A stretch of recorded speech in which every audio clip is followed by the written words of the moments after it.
The Urantia book, Section 3, The History of Urantia, Paper 112, Personality Survival. The evolutionary planets are the spheres of human origin, the initial worlds of the ascending mortal career. Urantia is your starting point. Here you and your divine thought adjuster are joined in temporary union. You have been endowed with a perfect guide. Therefore, if you will sincerely run the race of time and gain the final goal of faith, the reward of the ages shall be yours. You will be eternally united with your indwelling adjuster, I want to say. Then will begin your real life, the ascending life, to which your present mortal state is but the vestibule. Then will begin your exalted and progressive mission as finaliters in the eternity which stretches out before you. And throughout all of these successive ages and stages of evolutionary growth, there is one part of you that remains absolutely unaltered, and that is personality. Permanence in the presence of change. While it would be presumptuous to attempt the definition of personality, it may prove helpful to recount some of the things which are known about personality. 1. Personality is that quality in reality which is bestowed by the Universal Father himself or by the conjoined actor, also known as the Infinite Spirit, acting for the Father. The Infinite Spirit is actually the God in action. 2. It may be bestowed upon any living energy system which includes mind and spirit, or mind, better said mind or spirit. So it may be bestowed upon any living energy system which includes mind or spirit. 3. It is not wholly subject to the fetters of antecedent causation. It is relatively creative or co-creative. 4. When bestowed upon evolutionary material creatures, it causes spirit to strive for the mastery of energy-matter through the meditation of mind. 5. Personality, while devoid of identity, can unify the identity of any living energy system. It discloses only qualitative response to the personality circuit in contradiction to the three energies which show both qualitative and quantitative response to gravity. 7. Personality is changeless in the presence of change. 8. It can make a good gift to God, dedication of the free will to the doing of the will of God. 9. It is characterized by morality, awareness of relativity of relationship with other persons. It discerns conduct levels and choosingly discriminates between them. And 10. Personality is unique, absolutely unique. It is unique in time and space. It is unique in eternity and on paradise. It is unique when bestowed. There are no duplicates. It is unique during every moment of existence. It is unique in relation to God. He is no respecter of persons, but neither does he add them together, for they are non-addable. They are associable but non-totalable. 11. Personality responds directly to other personality presence. 12. It is one thing which can be added to spirit, thus illustrating the primacy of the Father in relation to the Son. Mind does not have to be added to spirit. 13. Personality may survive mortal death with identity in the surviving soul. The adjuster and the personality are changeless. The relationship between them in the soul is nothing but change, continuing evolutions, and if this change, growth ceased, the soul would cease. And then 14, personality is uniquely conscious of time, and this is something other than the time perception of mind or spirit. 1. Personality and reality. Personality is bestowed by the Universal Father upon his creatures as a potentially eternal endowment. Such a divine gift is designed to function on numerous levels and in successive universe situations, ranging from the lowly finite to the highest absolute, even to the borders of the absolute. Personality thus performs on 3 cosmic planes or in 3 universe phases. 1. Position status. Personality functions equally efficiently in the local universe, in the super universe, and in the central universe. 2. Meaning status. Personality performs effectively on the levels of the finite, the absolute, and even as impinging upon the absolute. 3. Value status. Personality can be experientially realized in the progressive realms of the material, the moral, and spiritual.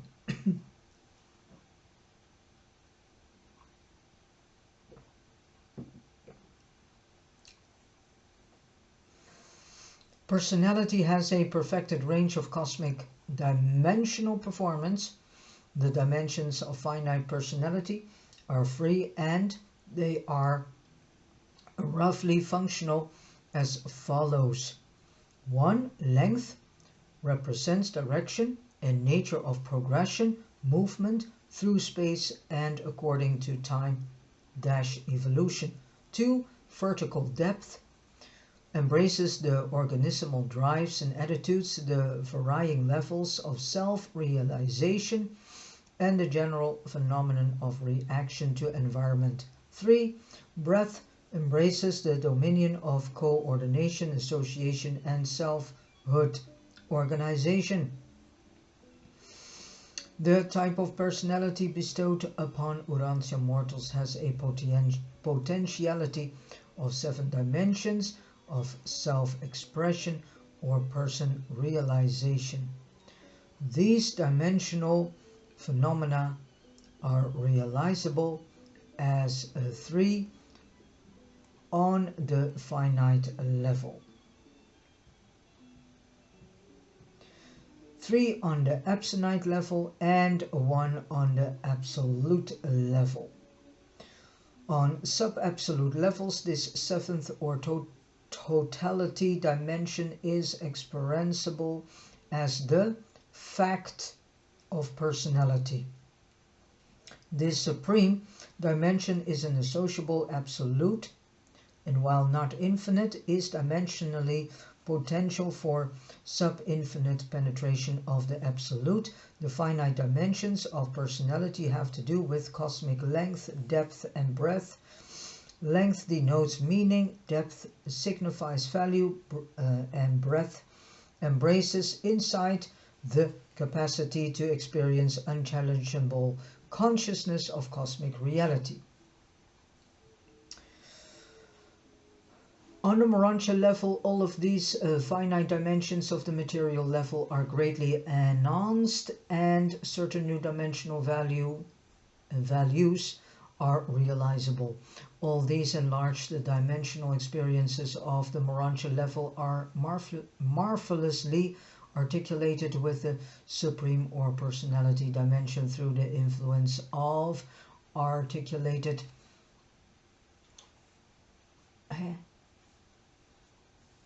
sometimes the text is typed in not really black letters, but light gray, and sometimes it's and the papers are very thin, the pages are very thin, so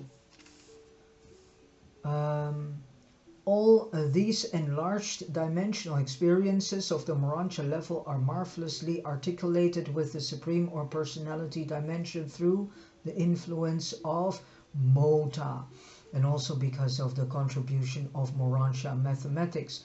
Much trouble experienced by mortals in their study of human personality could be avoided if the finite creature would remember that dimensional levels and spiritual levels are not coordinated in experiential personality realization.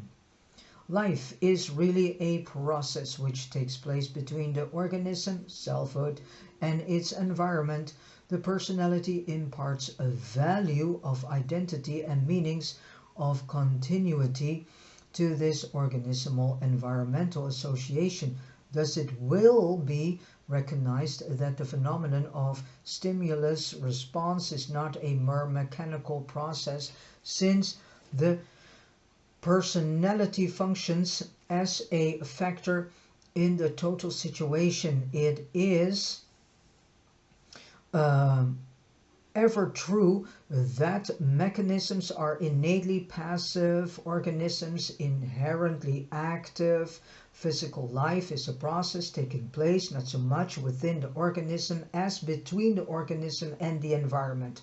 And every such process tends to create and establish organismal patterns of reaction to such an environment. And all such directive patterns are highly influential in goal choosing. It is through the meditation of mind that the self and the environment establishes meaningful contact. The ability and willingness of the organism to make such significant contacts with environment responds to a drive represents the attitude of the whole personality. Personality cannot very well perform in isolation. Man is innately a social creature. He is dominated by the craving of belongings. It is literally true, no man lives unto himself. But the concept of the personality as the meaning of the whole of the living and functioning creature means much more than the integration of relationships. It signifies the unification of all factors of reality as well as coordination of relationships. Relationships exist between two objects, but three or more objects eventuate a system. And such a system is much more than just an enlarged or complex relationship. This distinction is vital for in a cosmic system. The individual members are not connected with each other except in relation to the whole and through the individuality of the whole. In the human organism, the summation of its parts constitutes selfhood, individuality, but such a process has nothing whatever to do with personality, which is the unifier of all these factors as related to cosmic realities. In aggregations, parts are added. In systems, parts are arranged. Systems are significant because of organization, positional values. In a good system, all factors are in cosmic position. In a bad system, something is either missing or displaced, deranged. In the human system, it is the personality which unifies all activities and in turn imparts the qualities of identity and creativity. To the self, it would be helpful in the study of selfhood to remember 1. That physical systems are subordinate. 2. The intellectual systems are coordinate. 3. The personality is subordinate. 4. That the indwelling spiritual force is potentially directive. Oh man, oh man.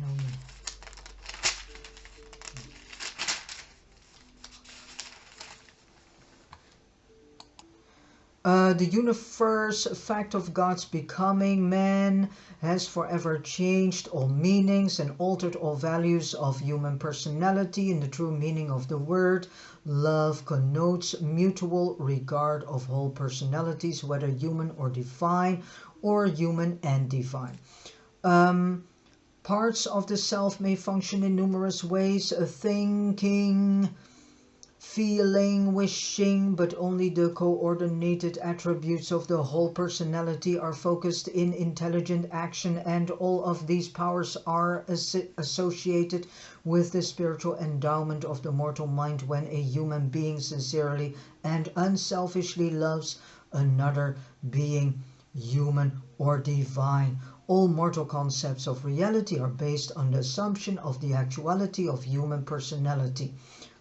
All concepts of superhuman realities are based on the experience of the human personality with and in the cosmic realities of certain associated spiritual entities and divine personalities. Everything non-spiritual in human experience, excepting personality, is a means to an end. Every true relationship of mortal men with other persons, human or divine, is an end in itself. And such a fellowship with the personality of deity is the eternal goal of universe ascension. As mind pursues reality to its ultimate analysis, matter vanishes to the material senses, but may still remain real to mind.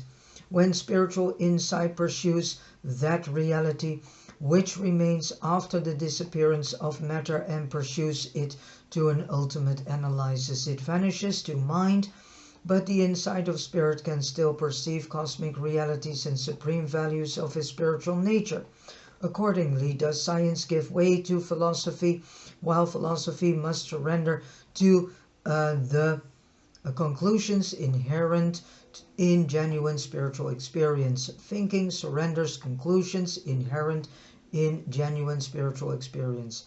Thinking surrenders to wisdom, and wisdom is lost in enlightened and reflective worship.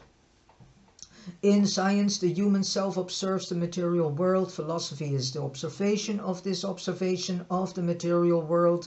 Religion, true spiritual experience, is the experiential realization of the cosmic reality of the observation of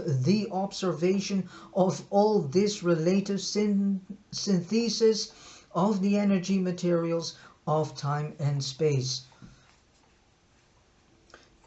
Don't worry if you don't get anything of it, and if you do not understand the thing, just buy yourself a copy of the Urantia book. Start reading it in your own pace,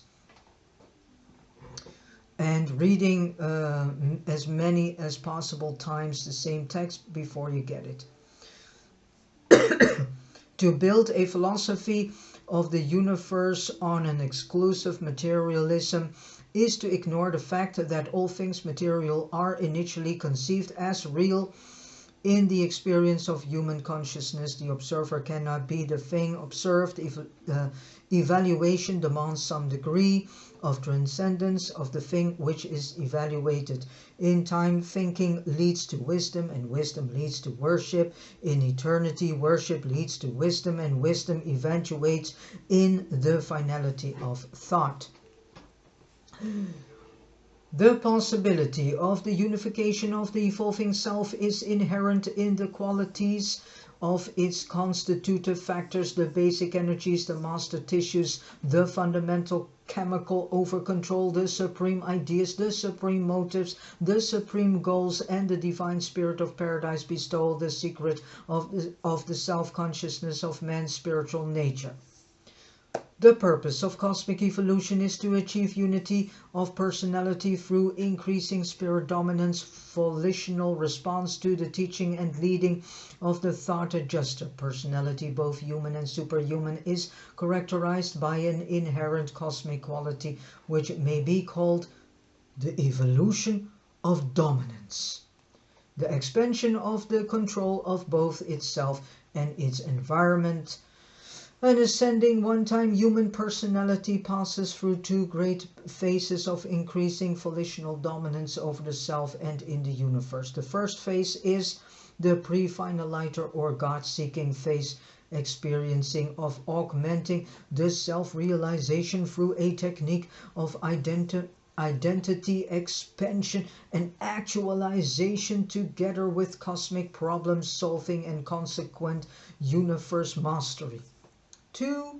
The post-finaliter or God-revealing experience of the creative expansion of self-realization through revealing the Supreme Being of experience to the God-seeking intelligence who have not yet attained the divine levels of God-likeness. Descending personalities attain analogous experiences through their various universe adventures as they seek for enlarged capacity for ascertaining and executing the divine wills of the Supreme, the ultimate and the absolute deities. The material self, the ego, entity of human identity, is dependent during the physical life on the continuing function of the material life vehicle, on the continued existence of the unbalanced equilibrium of energies and intellect, which on Urantia has been given the name life. But selfhood of survival value, selfhood that can transcend the experience of death is only evolved by establishing a potential transfer of the seat of the identity of the evolving personality from the transient life vehicle, dash the material body, dash to the more enduring and immortal nature of the Urantia soul, and on beyond to those levels whereon the soul becomes infused with and eventually attains the status of spirit reality. This actual transfer from material association to Urantia identification is affected by the sincerity, persistence and steadfastness of the God-seeking decision of the human creature. 3. The phenomenon of death.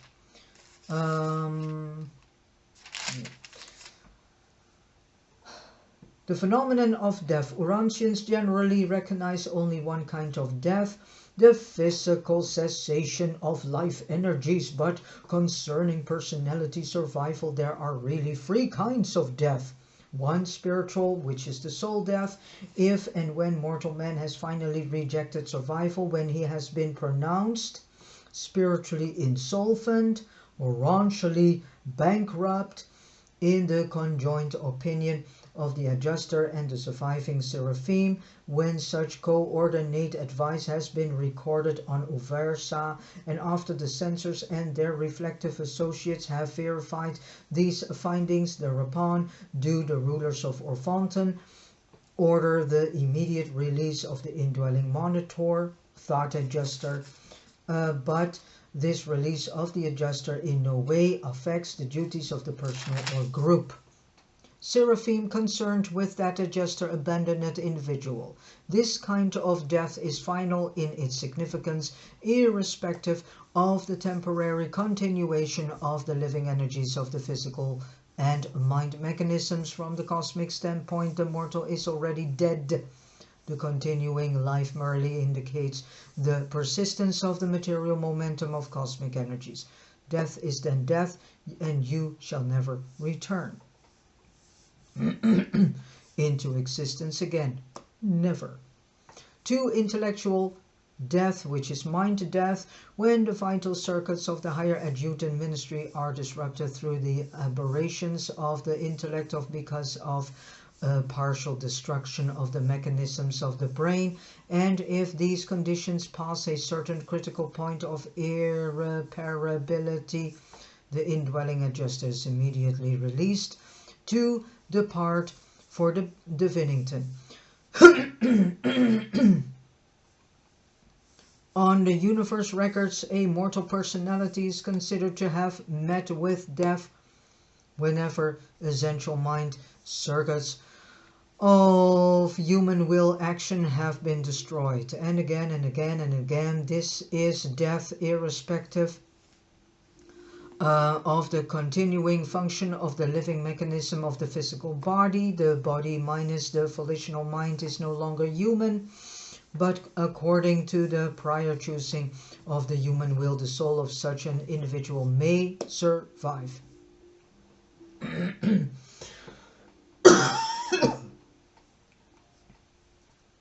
3. Physical, body and mind, death. When death overtakes a human being, the adjuster remains in the citadel of the mind until it ceases to function as an intelligent mechanism.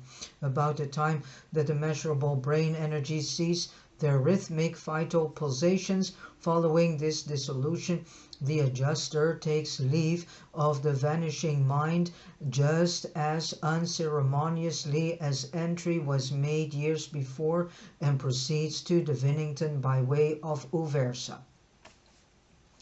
Alright.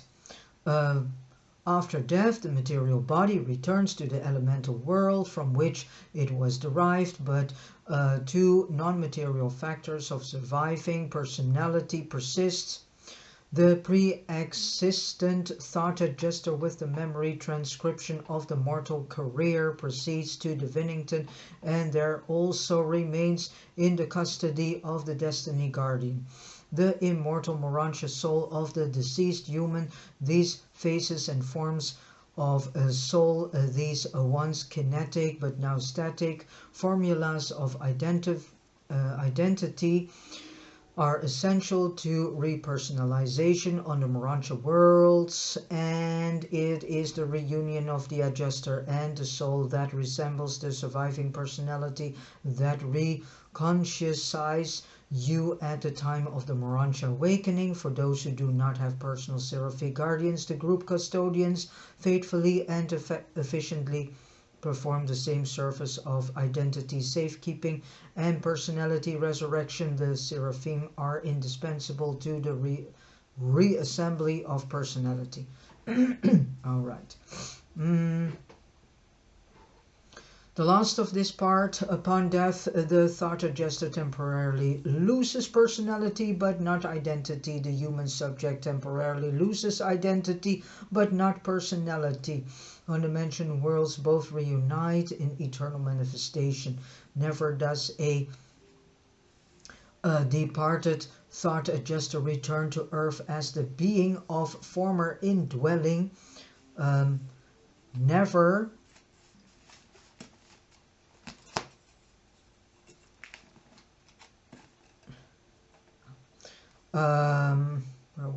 Never does a departed thought adjuster return to earth as the being of former indwelling. Never is personality manifested without a human will, and never does a disadjusted human being after death manifest active identity or in any manner establish communication with the living beings of earth. Such disadjusted souls are wholly and absolutely unconscious during the long or short sleep of death. There can be no exhibition of any sort of personality or ability to engage in communications with other personalities until after completion of survival. Those who go to dimension worlds are not permitted to send messages back to their loved ones. So this whole idea of talking with dead people is completely illusion and is a total fraud.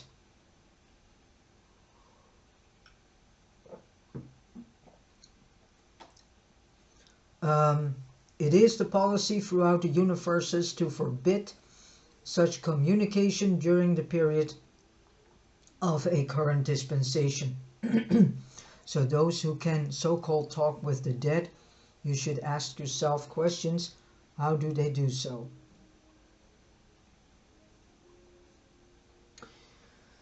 For adjusters after death,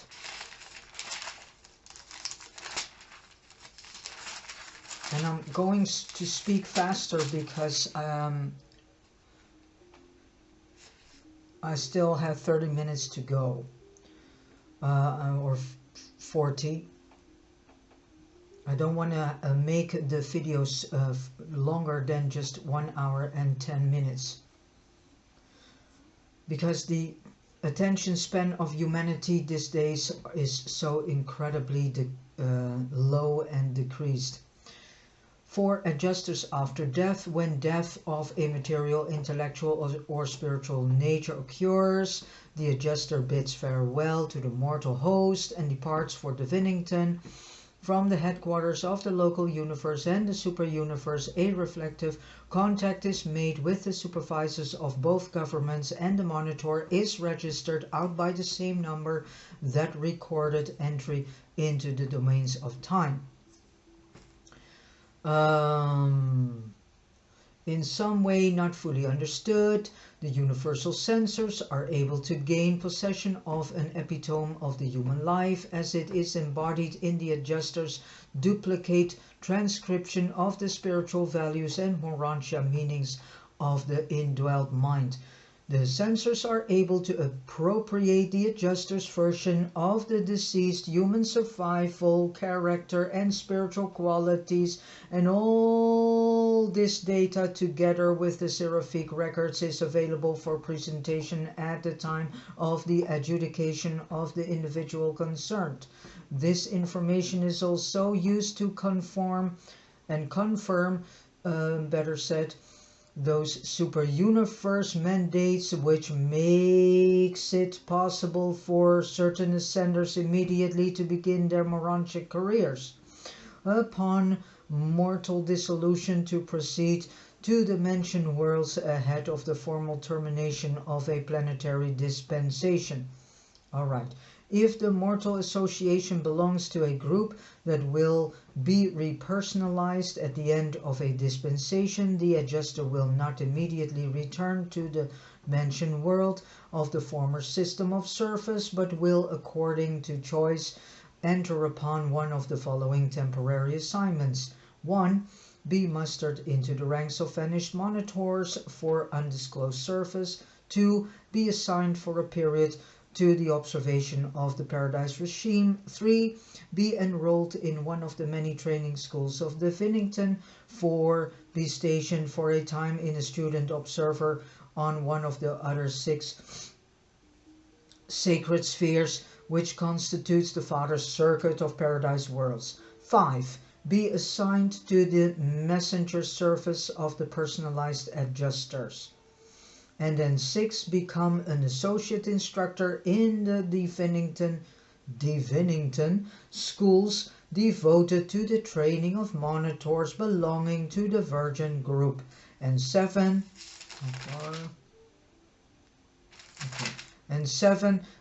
be assigned to select a group of possible worlds on which to serve in the event that there is reasonable cause for believing that the human partner may have rejected survival.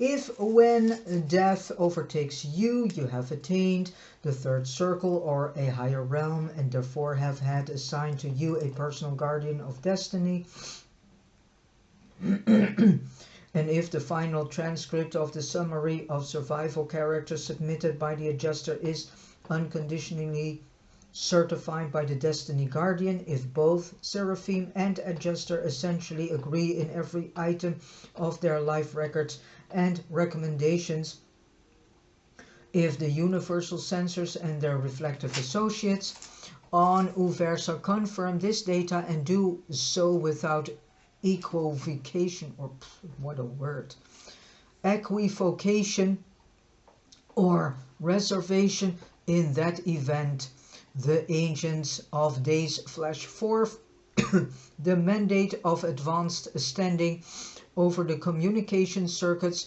to Selfington, and thus released the tribunals of the Sovereign of Nebadon will decree the immediate passage of the surviving soul to the resurrection halls of the mentioned worlds. If the human individual survives without delay, the adjuster, so I am instructed, registers at Divinington, proceeds to the paradise presence of the Universal Father, returns immediately, and is embraced by the personalized adjusters of the super-universe and local universe of assignment receives the recognition of the chief personalized monitor of the Winnington, and then at once passes into the so-called realization of identity transition, which is all stated in quotation marks, being summoned therefore and therefrom, being summoned therefrom on the third period and on the mentioned world in the actual personality form, made ready for the reception of the surviving soul of the earth mortal, as that form has been projected by the guardian of destiny. Okay, point 5, survival of the human self.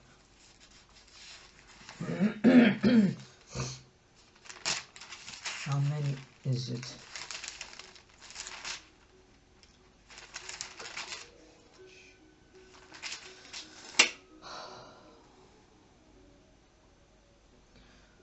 Selfhood is a cosmic reality, whether material, morantial, or spiritual. The actuality of the personal is the bestowal of the Universal Father, acting in and of himself or through his manifold universe agencies. To say that a being is personal is to recognize the relative individuation of such a being within the cosmic organism. The living cosmos is an all but infinitely integrated aggregation of real units, all of which are relatively subject to the destiny of the whole, but those that are personal have been endowed with the actual choice of destiny acceptance or of destiny rejection.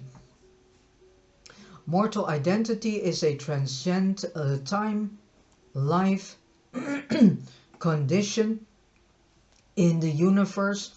It is real only insofar as the personality elects to become a continuing universe phenomenon. This is the essential difference between man and an energy system.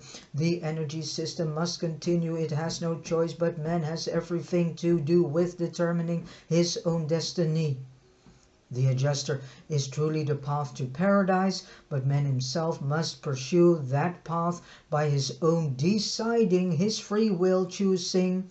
Human beings possess identity only in the material sense. Such qualities of the self are expressed by the material mind as it functions in the energy system of the intellect. When it is said that man has identity, it is recognized that he is in possession of a mind circuit which has been placed in subordination to the acts and choosing of the will of the human personality. But this is a material and purely temporary manifestation, just as the human embryo is a transient parasitic stage of human life. Parasitic stage of human life. Wow. Human beings from a cosmic perspective are born, live, and die in a relative instant of time. They are not enduring, but mortal personality, through its own choosing, possesses the power of transferring its seat of identity from the passing material intellect system to the higher Morantia's soul system, which in association with the thought adjuster is created as a new vehicle for personality manifestation. And it is this very power of choice, the universe insignia of free will creaturehood. Alright, the governments of Orphanton and Nebadon do not claim absolute perfection for the detailed working of the universal plan for of mortal repersonalization. Again, the governments of Orphanton and Nebadon do not claim absolute perfection for the detailed working of the universal plan of mortal repersonalization, but they do claim to and actually do manifest patience, tolerance, understanding, and merciful sympathy.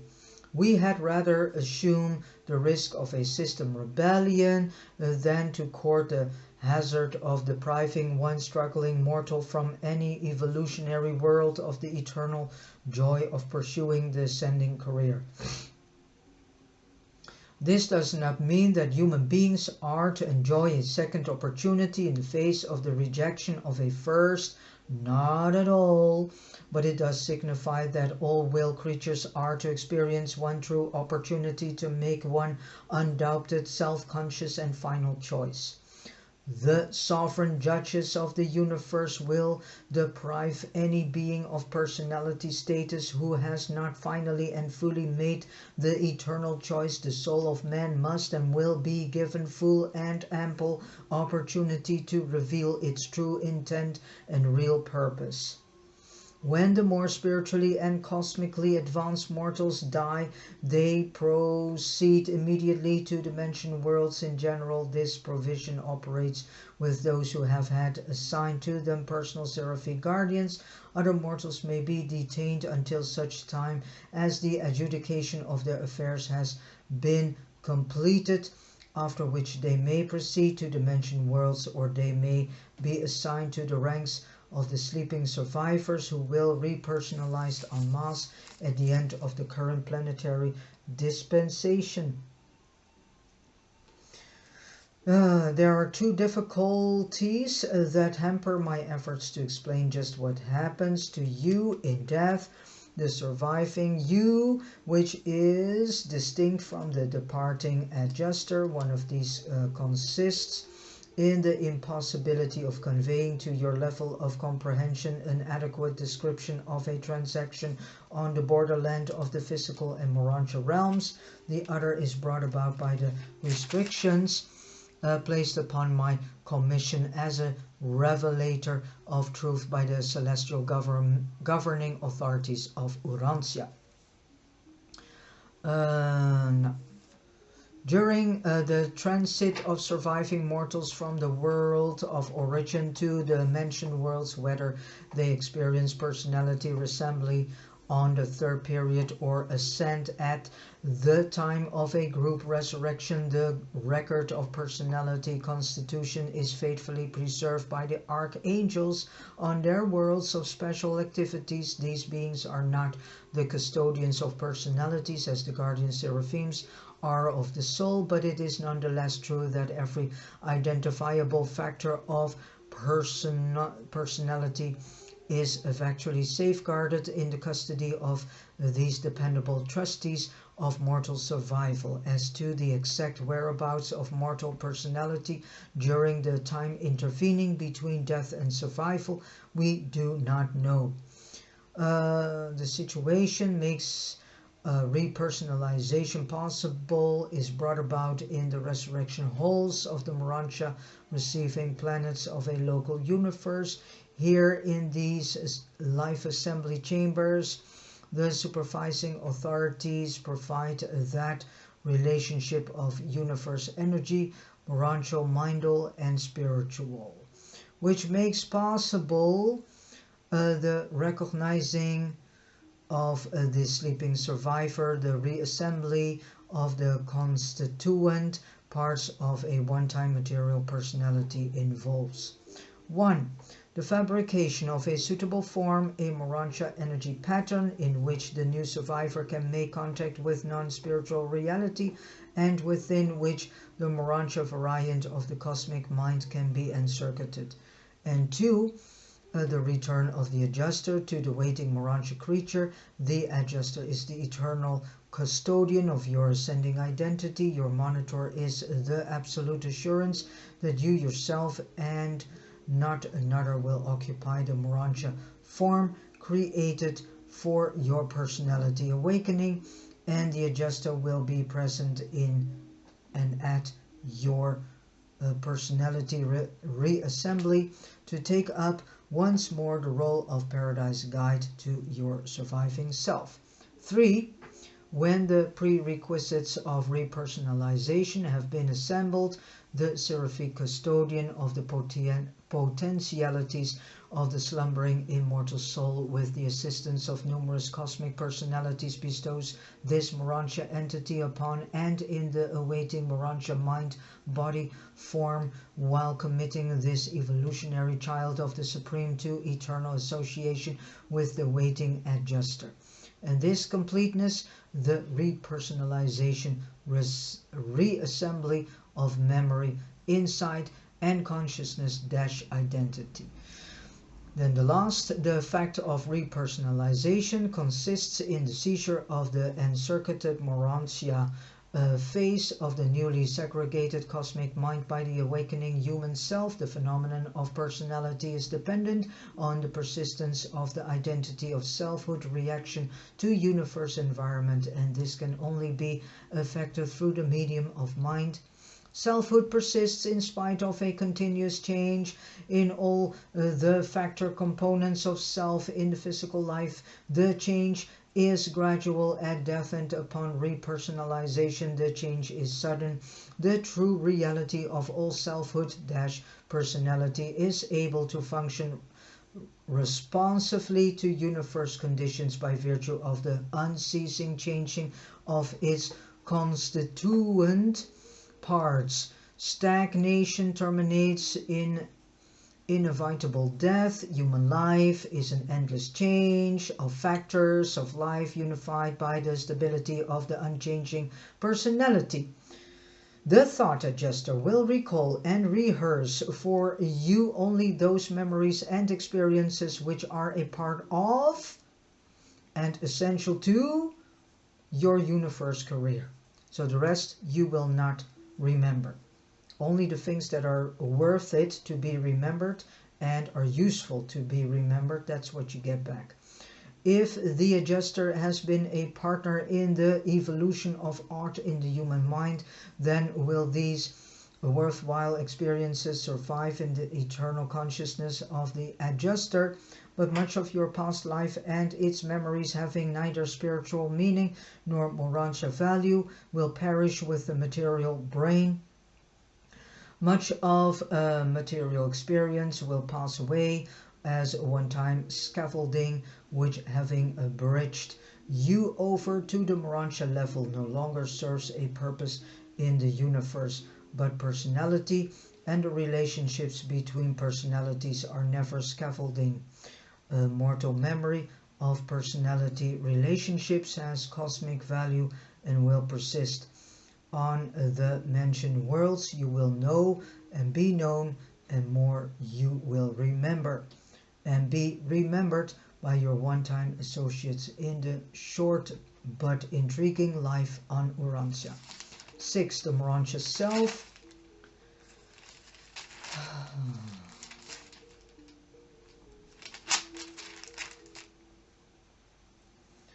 Just as a butterfly emerges from the caterpillar stage, so will the true personalities of human beings emerge on the mentioned worlds for the first time, revealed apart from their one-time enshroudment in the material flesh. The Urantia career in the local universe has to do with the continued elevation of the personality mechanism from the beginning Urantia level of soul existence up to the final Urantia level of progressive spirituality.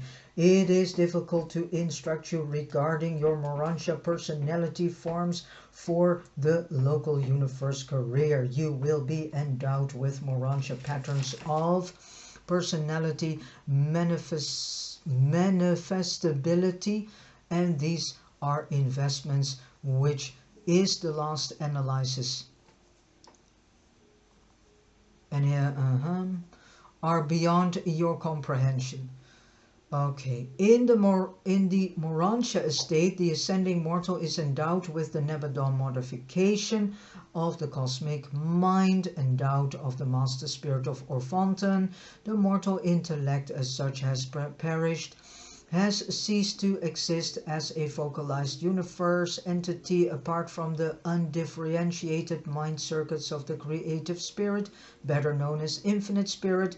but the meanings and values of the mortal mind have not perished. Certain phases of mind are continued in the surviving soul. Certain experiential values of the former human mind are held by the adjuster, and there persists in the local universe the records of the human life as it was lived in the flesh, together with the certain living registrations in the numerous beings who are concerned with the final evolution of the ascending mortal beings, extending in range from seraphim to universal censors and probably on beyond to the supreme.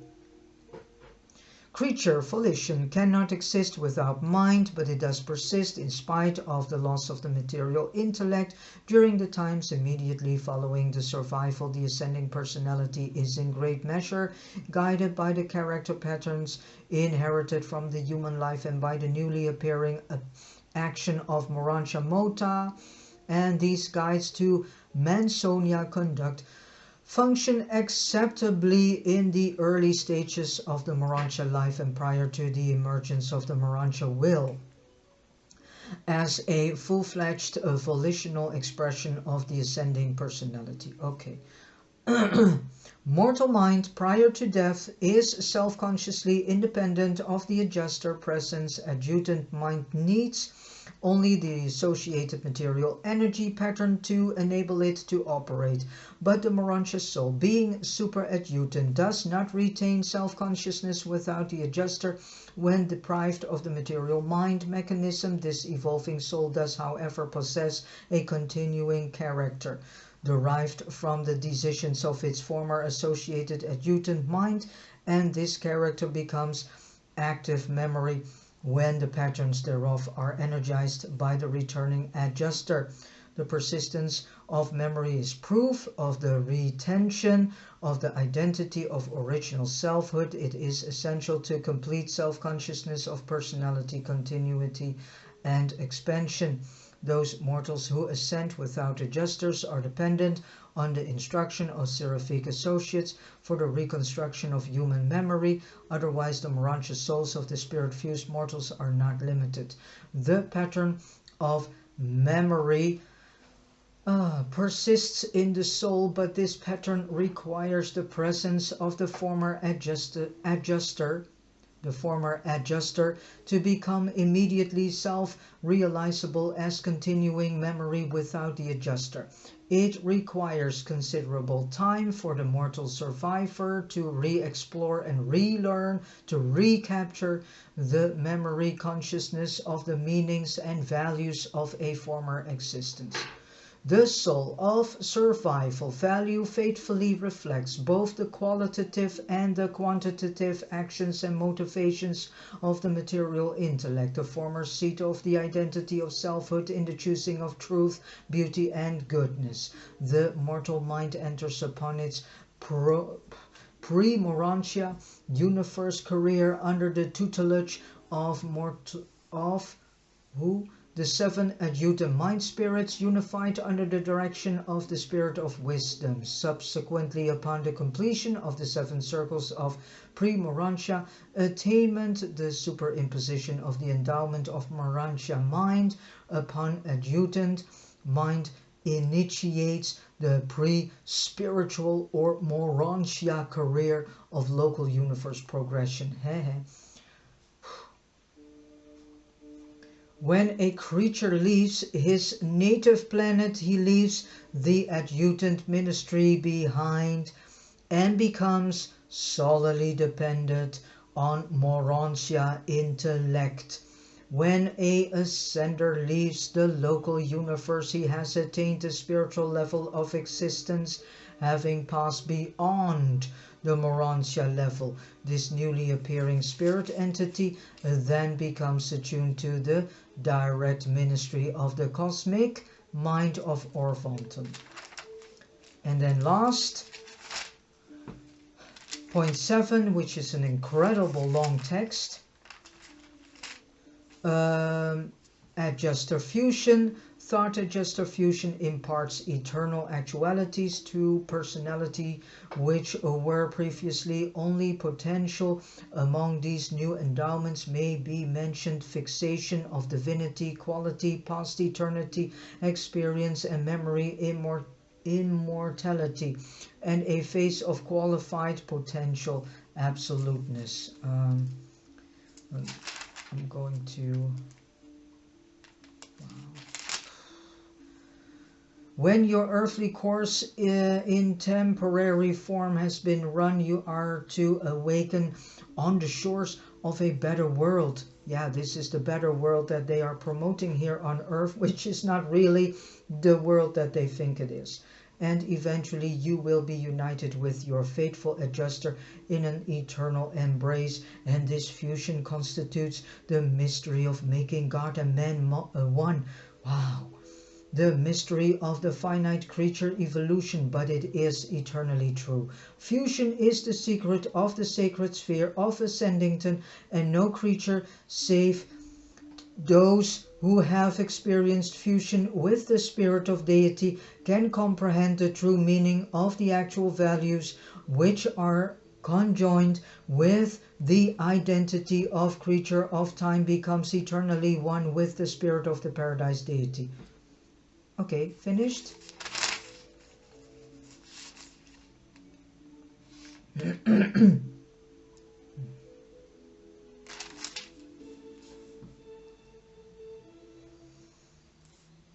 When fusion with the adjuster has been effected, there can be no future danger to the eternal career of such personality. Celestial beings are tested throughout a long experience, but mortals pass through a relatively short and intensive testing on the evolutionary and Urantia worlds. Okay, fusion with the adjuster never occurs until the mandates of the super universes have pronounced that this human nature has made a final and irrevocable choice for the eternal career. This is the at-one-ment authorization which, when issued, constitutes the clearance authority for the fused personality, eventually to leave the confines of the local universe to proceed sometime to the headquarters of the super universe, from which point the pilgrim of time will in the distant future and Sekona theme for the long flight to the central universe of Havona and the deity adventure.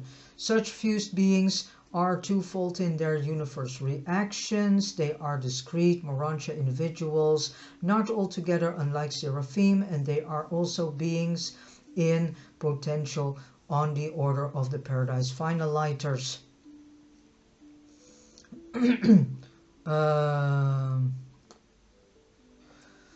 But the fused individual is really one personality, one being whose unity defies all attempts at analysis by any intelligence of the universes, and so, having passed the tribunals of the local universe from the lowest to the highest, none of which have been able to identify man or adjuster the one part from the other, you shall finally be taken before the sovereign of Nebadon, your local universe father, and which is Michael, whom we know as Jesus of Nazareth.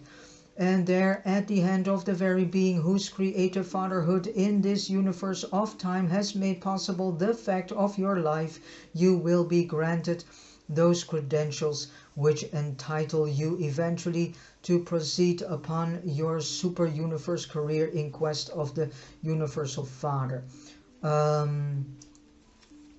On the adjuster fusion worlds, the destiny of the mystery monitors, thought adjusters, is identical with that of the ascending mortal. The paradise corpse of the finality and neither adjuster nor mortal can attain that unique goal without the full cooperation and faithful help of the other. This extraordinary partnership is one of the most engrossing and amazing of all the cosmic phenomena of this universe age. From the time of the adjuster fusion, The status of the ascender is that of the evolutionary creature. The human member was the first to enjoy personality and therefore outranks the adjuster in all matters concerned with the recognition of personality. So the paradise headquarters of this fused being is Ascendington, not Divinington. No, because Divinington is only for the thought adjusters. And this unique combination of God and man ranks as an ascending mortal all the way up to the corpse of the finality. When once an adjuster fuses with an ascending mortal, the number of that adjuster is stricken from the records of the super universe. What happens on the records of the Divinington, I do not know. With adjuster fusion, the Universal Father has completed his promise of the gift of himself to his material creatures. Yes, because you fuse and become one with him. So yeah, then that promise is fulfilled. And consummated the plan of the eternal bestowal of divinity upon humanity. Now begins the human attempt to realize and to actualize the limitless possibilities that are inherent in the supernal partnership with God, which has thus factualized. Yes, because then you are working with God and only with God and no one else than God. The present known destiny of surviving mortals is the paradise corpse of the finality. This is also the goal of destiny for all thought adjusters who become joined in eternal union with their mortal companions. At present, the paradise finaliters are working throughout the grand universe in many undertakings, but we all conjecture that they will have other and even more supernal tasks to perform in the distant future after the 7 super universes have become settled in light and life, and when the finite God has finally emerged from the mystery which now surrounds this supreme deity. You have been instructed to a certain extent about the organization and personnel of the central universe, which is section 1, section 2 in total. Read them again, go through the audio videos again, then that is what they are pointing to.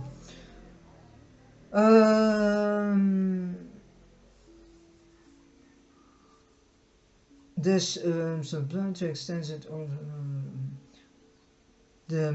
you have been instructed to a certain extent about the organization and personnel of the central universe, the super universes and the local universes. You have been told something about the character and origin of some of the various personalities who now rule these far-flung creations.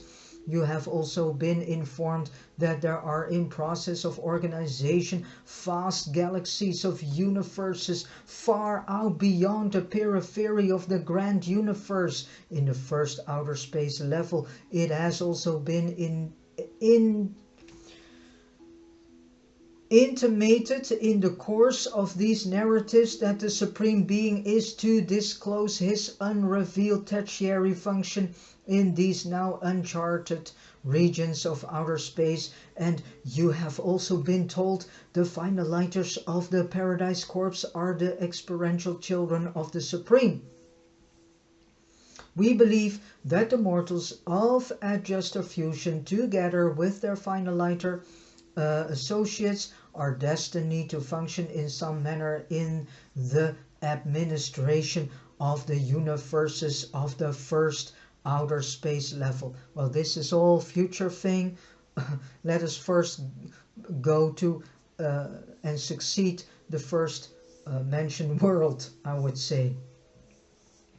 And we are equally convinced that among the administrators thereof will be found the paradise finaliters, whose natures are the cosmic consequences of the blending of the creature and creator.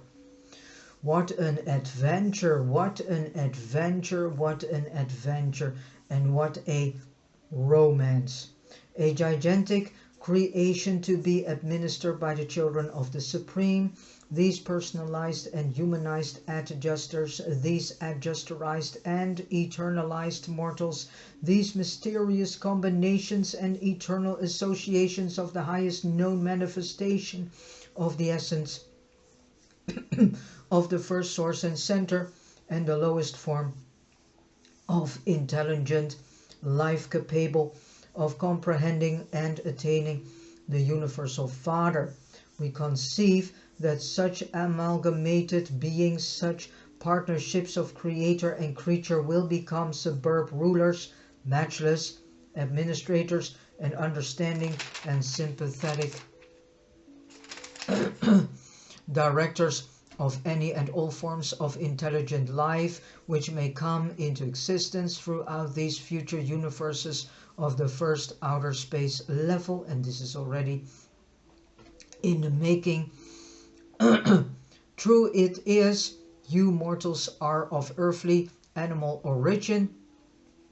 Your frame is indeed dust, but if you actually will, if you really desire, surely the heritage of the ages, the heritage of the ages is yours, and you shall someday serve throughout the universes in your true characters, children of the Supreme God of experience and divine sons of the Paradise Father of all personalities. And so we have finally come to the end of reading paper 112, and my excuses for my fast reading, but otherwise this is such a tremendous, extremely long paper. I would sit here for almost 2.5 hours, and I know that the attention span of many humans these days are not that long, and not many do truly want to sit for a long time on a chair and listen. All the information in this paper has been brought to us by a solitary messenger of Orphanton, and I want to say thank you to this solitary messenger of Orphanton to give us this information that is awaiting for us if we truly want to go for survival of the soul, the Urantia soul, and if we truly want to continue with our long path of ascension and eventually adjuster fusion, then we now know, because of the solitary messenger that has given us this information, what is awaiting, what for beauty and grotesque thing that is awaiting for us in future times. All right, and do not worry if you do not understand it immediate. I would highly suggest you to buy a copy of this Urantia book yourselves. Let go of your pre-programmed ideas by other human educational systems, people, whatever. Just buy the book, go open-minded in it, and just go read in your own pace, and leave comments coming from your what is called false self out of it. Don't let yourself distracted by other people's opinions and meanings and information and so on. Just go in it, read it in your own pace, and be open-minded to the information that is in it. And if you wish, you can also do a study group and study it with others. You can find such a study group through the urantiafoundation.org website. Go find in the search bar study group, and then you will see them in all the ones all over the world located. So thank you so much for listening to this audio video, and God bless you.